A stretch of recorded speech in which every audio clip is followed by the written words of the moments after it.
Good morning, good afternoon, good evening प्यारे बच्चों।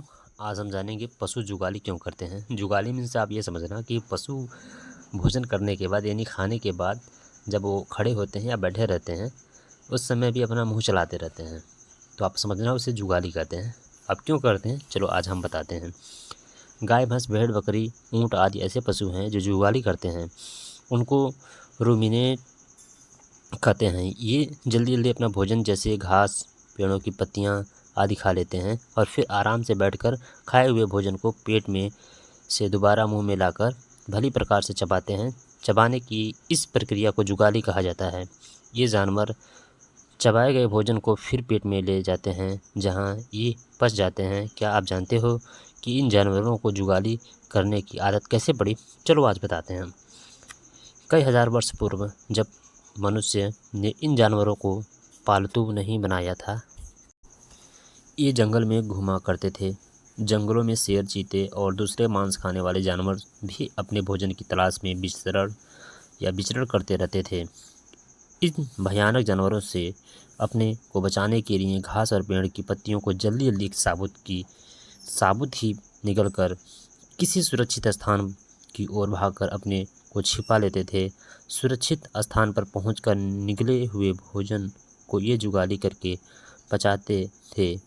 इस प्रकार धीरे धीरे इनमें जुगाली करने की प्रवृत्ति विकसित हो गई। अब प्रश्न उठता है कि जुगाली की क्रिया ये पशु करते हैं कैसे? इस प्रश्न का सीधा सा उत्तर यह है कि इनके पेट की बनावट बहुत ही जटिल होती है। इनका पेट 4 हिस्सों में बटा होता है।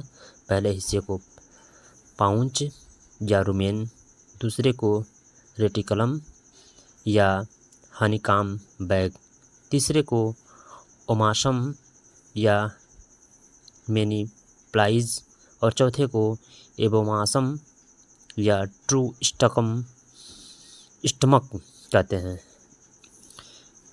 निगला हुआ भोजन सबसे पहले पेट के प्रथम भाग में जाता है। यह हिस्सा दूसरे भाग की अपेक्षा बड़ा होता है। यहाँ पर पहुंचकर यह निगला हुआ भोजन कुछ रसों द्वारा मुलायम या सॉफ्ट हो जाता है। इसके बाद यहाँ से भोजन पेट के दूसरे हिस्से में पहुँच जाता है।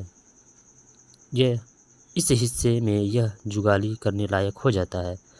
इसके बाद जानवर खाए हुए भोजन को मुंह में वापस लाकर काफ़ी देर तक चबाते रहते हैं।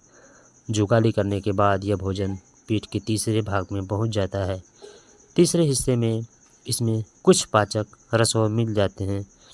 अंत में इस भाग से पेट की मांसपेशियां द्वारा यह भोजन चौथे भाग अमाशय में पचने के लिए भेज दिया जाता है। इस प्रकार भोजन पचने की क्रिया पूर्ण हो जाती है। यहाँ यह जान लेना जरूरी है कि जुगाली करने वाले पशु में ऊँट एक ऐसा जानवर है जिसके पेट में तीसरा भाग ओमासम नहीं होता है। गाय, भेड़, बकरी आदि के ऊपर के जबड़े में दांत नहीं होते हैं, लेकिन उनके मसूड़े बहुत सख्त और मजबूत होते हैं। नीचे के जबड़े के दांतों और ऊपर के जबड़ों के द्वारा ही ये जानवर अपने भोजन को मुंह में ले जाते हैं। क्या आपको ये जानकारी अच्छी लगी? धन्यवाद। फिर हम अगले वीडियो में मिलते हैं।